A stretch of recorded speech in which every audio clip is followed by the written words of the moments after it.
مامادو سيلا. عايزكم تحفظوا الاسم ده كويس.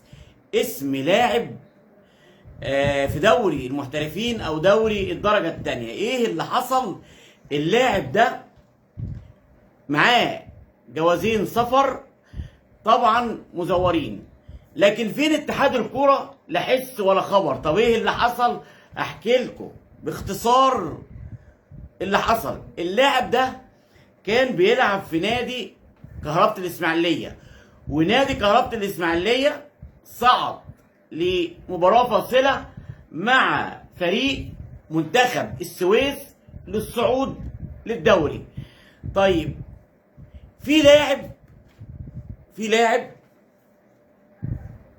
شاف اللاعب ده اهو وقال في الانتاج الحربي، وقال له يا كابتن اللاعب ده كان بيلعب معايا في اسمنت اسيوط الموسم اللي قبل اللي فات، والغريب بقى ان كان اسمه هناك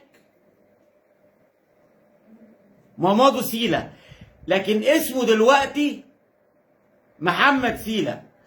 غير اسمه تماما، وكمان مزور في تاريخ ميلاده. هو كان تاريخ ميلاده في الاول مواليد 2003، دلوقتي كان الاول مواليد 97، دلوقتي مواليد 2003. يعني كمان مزور في الاسم وتاريخ الميلاد، وكمان مزور البلد. الاول كان من غينيا، الجواز السفر الثاني من سيراليون.